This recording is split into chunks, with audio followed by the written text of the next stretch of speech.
Ever since I ended up in a wheelchair due to an accident 2 years ago, my husband and mother-in-law's attitudes have become noticeably harsher. Sorry, but could you please leave this house? For a second, I couldn't comprehend the words my husband suddenly uttered one night. What? What do you mean? I mean exactly what I said. My mother and I talked it over and decided. Do you mean you want a divorce? Yeah, that's it. I've been thinking about it for a long time now. You can't earn a penny. I don't need you. His words came out like blood from a clenched fist. I understand. Thanks for everything, and lastly, thanks for leaving me with nothing. Leaving those words, I left my seat. The time for them to understand those words will only come a little later. My name is Mary Johnson. After graduating from university, I've been working at my current company for 10 years. Well then, I'll be heading out. Thanks for your hard work. Thanks for your hard work too. I closed my laptop and got up from my seat. Looking at the clock by the window, it was now about 2 hours past overtime. A meeting that came in the afternoon had run late, and as I was preparing for a conference and responding to emails after my regular hours, more time had passed than I expected. I left the office, got in the elevator, and went down to the first floor. Looking out through the automatic glass doors at the building entrance, the sun had already set completely. As I checked the train schedule on my phone while leaving the company gate, I headed to the nearest station. On my way to the station, I saw 2 colleagues from the same department as my husband, Thomas, heading to the same way. I wonder if Thomas is already home. We stopped talking about our work at home recently, so I have no idea if Thomas is busy at work now. More precisely, talking about work at home has been making Thomas noticeably cranky, so the topic naturally fell out of our conversations. As I was swayed by the train on my way home, I gazed absent-mindedly at the scenery reflected in the window. When I was dating Thomas, we often timed our work to finish at the same time so we could go home together, but our schedules have been completely separate for the past year or 2.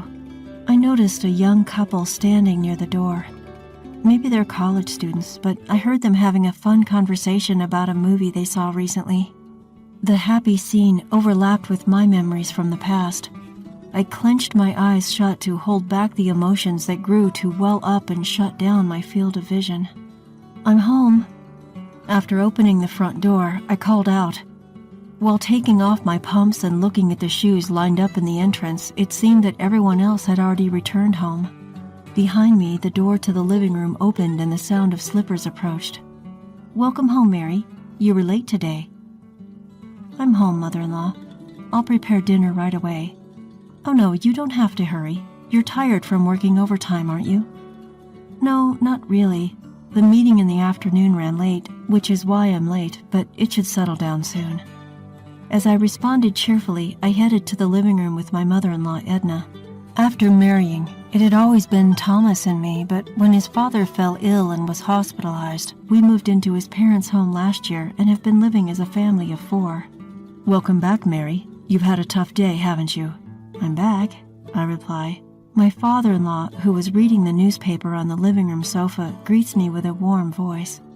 Last year, he suffered from a sudden subarachnoid hemorrhage and underwent emergency surgery. While his condition was critical for a time, he's now living without any issues after completing his post-hospitalization rehab. He has a calm demeanor, and I've liked his friendly, easy-to-talk-to personality since the first day we met. Having served as the head of the finance department until his retirement, he's well-versed in financial knowledge and has often given me tips on managing the household budget when I visited. We finished preparing dinner and gather around the table as a family. Anna came over for lunch the other day, and I was surprised at how much her daughter Olivia has grown, Edna comments. They do say kids grow up faster when they're not yours, I respond. Anna is as beautiful as ever, and having a child really brings out her feminine side as a mother, she continues. I guess so, I reply. Anna is Edna's niece and Thomas's cousin. Edna often expresses disappointment that Thomas and I don't have children. She's not too happy about me continuing to work after our marriage. and has hinted that she'd like us to have a child whenever we meet.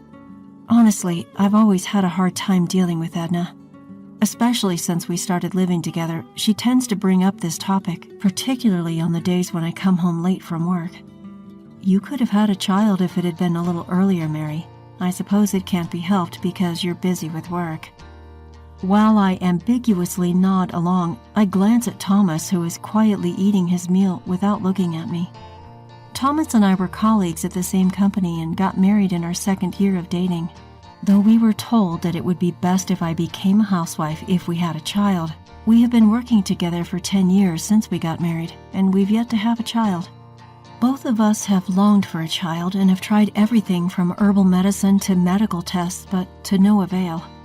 While there is a sense of loneliness, we've decided to keep living as a couple and focus on our work. However, at some point, I began to feel an invisible wall between Thomas and I. Even though we married out of love and promised to make each other happy, our relationship has gradually grown cold. I think it started when Thomas began to struggle with his work.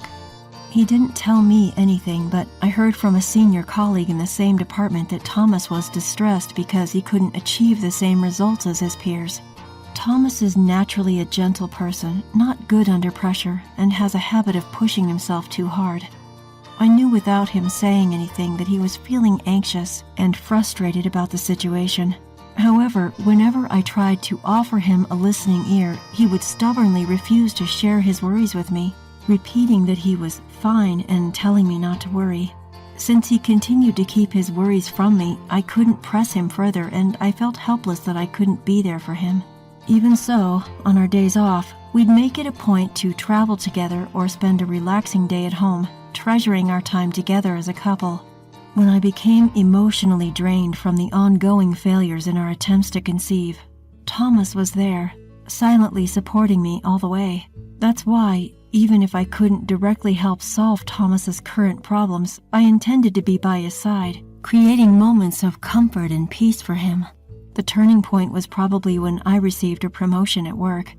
I was recognized for my achievements on the projects I participated in, and I was even one of the fastest among my peers to get promoted.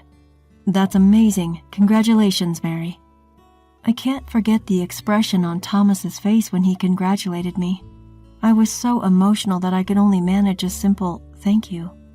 As my work became busier, the distance between Thomas and I seemed to only increase. Eventually, we spent less time together, our conversations dwindled, and around the time when my income surpassed Thomas's, we barely even made eye contact. I would look at Thomas's back as he would finish his meal without uttering a word and leave the table.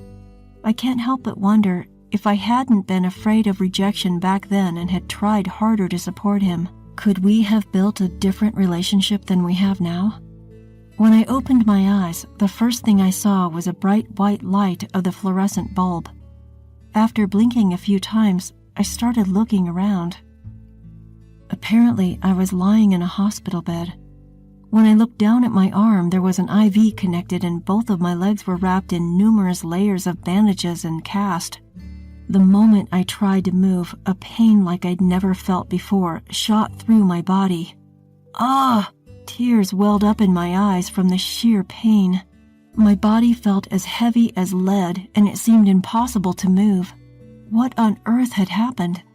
I tried to trace back my memories up until the moment I woke up. I remembered going to work at the usual time this morning, finishing up a meeting and report, and leaving work on time for the first time in a while. After leaving the office, I was headed toward the station. Then it hit me. On the way to the station, which was busier than usual due to the rush hour, I remembered hearing the screeching sound of sudden brakes from behind. The moment I turned around, I felt a violent shock. I realized I'd been hit by a car, and at that moment, fear rushed in alongside the pain spreading through my body. What condition is my body in now? The sound of footsteps approached, and suddenly the curtain around my bed was opened. "Oh, Mrs. Johnson, you're awake. But you should not get up yet." A young female nurse called out to me in a rushed manner. "I understand you're confused, but your doctor will explain everything to you shortly. Please, stay calm for now." Okay. After saying that, the nurse left in a hurry. A few minutes later, the doctor arrived and told me about the circumstances of the accident and the surgical procedures. Apparently, a truck that was being driven by a drowsy driver had crashed into the sidewalk, and I was unfortunately there and got knocked over from behind. I had been urgently transported to this hospital immediately after the accident, and it had been about half a day since the surgery. Excuse me, but have you contacted my family already? We have contacted your husband and his parents who live with you to inform them about the accident and that the surgery has been completed successfully. However, they seem to be out somewhere and can't come right away. I see, thank you. Thomas is away on a business trip and his parents have been on an overseas vacation since last week. From the doctor's tone, I could somewhat imagine their reaction when they received the news. Even considering they were out, it didn't seem like the response you'd expect when being told a loved one has been in an accident. At least not to the point where someone else would hesitate to relay their reaction. I laughed bitterly, imagining Thomas's reaction when he found out I was in an accident. It just didn't connect to an image of him being worried about me. From the doctor's subsequent explanation, although there were no life-threatening conditions, the damage to both of my legs was particularly severe. They said the prognosis for walking again is not promising. As I received the explanation, it felt surreal, as if it was about someone else, not my own body. Thomas visited the hospital 3 days after the accident. It was surprising to see his pained expression when he saw me, injured all over, lying in the hospital bed. Sorry, I'm late. It's fine, don't worry about it. I'm sorry for interrupting your business trip. It had been a while since we last talked, and the atmosphere was awkward. Our conversation stalled while we both averted our eyes, and Thomas excused himself to talk to the doctor, leaving the room. I was unable to call out to him and could only watch him leave. It's been 2.5 years since the accident. The disabilities from the accident remain in my legs, and I've been forced into a wheelchair-bound life. The accident happened while I was leaving work, so I was able to stay with the company. But it was difficult to work the same as before, and I resigned about 6 months ago. Since resigning, I've been spending my time at home, but recently a few things have been bothering me. One is that Edna's attitude towards me has become noticeably harsher than before. Mary, do you have a moment? Yes, of course. I'm about to head out, but could you fold the laundry for me? It's just folding, so you can do it even if you can't move your legs, right? Yes, please be careful on your way. Well then, please, get it done. Ever since I started spending my days at home, I've been on the receiving end of more and more snide comments. It seems she's unhappy with her daughter-in-law being at home all day and not working. Now every time we meet, her requests come with a side of sarcasm. I sighed while folding the laundry. The other thing that's been on my mind is Thomas's job. According to a former colleague, Thomas seems to be losing his place at work more than ever before. Outperformed by juniors and subordinates who joined after him, he seems to be treated like an annoyance by his surroundings. He used to mostly keep to himself after coming back from work, but recently he's been taking out his frustrations on me more often. Must be nice, Mary. You don't have to worry about workplace relationships anymore, and you can eat without having to work. I heard from Mom you've been lazing around all day doing nothing. I wish I could have that lifestyle just once. I no longer saw any trace of the once kind Thomas who kept throwing sarcastic remarks at me. All I felt was a sadness for the changed man he had become. I hate to ask this, but could you please leave this house? One night, I was at a loss to understand the meaning of the abrupt words that came from Thomas. What do you mean? I mean just what I said. My mom and I have talked it over and decided. I turned to look at Edna, who was sitting next to Thomas. Mary, ever since you quit your job, you haven't contributed to the living expenses, nor have you helped around the house. You've just been staying at home all the time. To be blunt, it's a nuisance if you stay here any longer. Don't you think it's impudent to be leeching off of others without making any contribution to their household? Edna continued, a triumphant look in her eyes. Thomas was silent, without looking at me. Thomas has a tough job, too. Just because you're married, he doesn't have an obligation to support you anymore. I turned my eyes to Thomas, who was looking down. Thomas is asking me to leave a way of saying that you want a divorce? Yeah, that's it.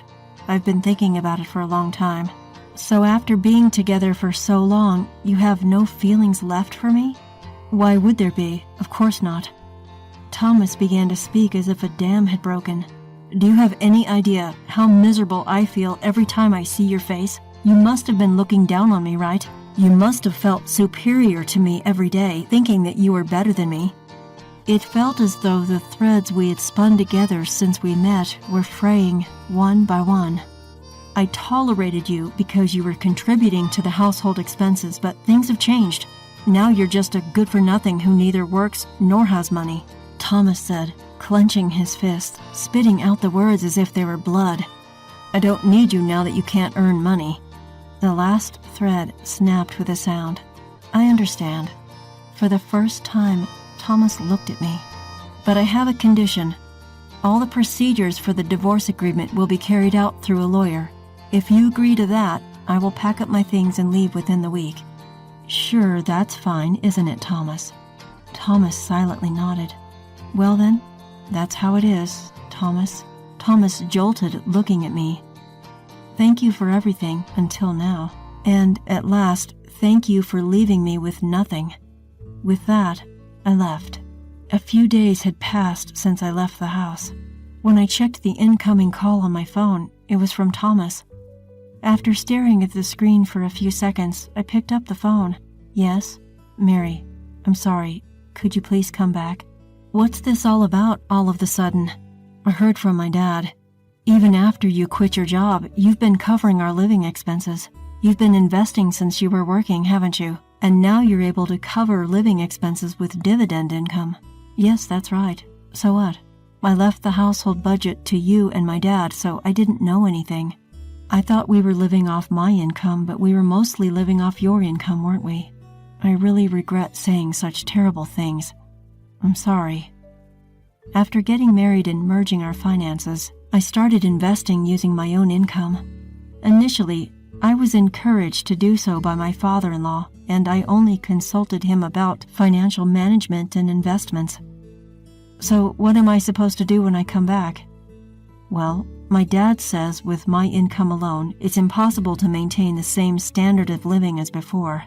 Besides, I'm not confident I can continue my current job indefinitely, so what you're saying is please come back so we can live well? You really got some nerve. I could hear Thomas catching his breath over the phone. The reason I never said anything before is because even though my feelings have changed, I believed that somewhere you still cared about me. But you're not the Thomas I once loved anymore. That's not true. I still love you, Mary. There's no need for you to say anything more. All my feelings for you have vanished the last time we talked. Sorry, but whatever happens to you guys from here on out, I just don't care. Thank you for leaving me with no trust, no memories, nothing at all. Wait, Mary, please, forgive me. I'll handle all the divorce arrangements and proceedings through my lawyer. Don't ever contact me again. After saying just that, I hung up the phone and blocked any further communication.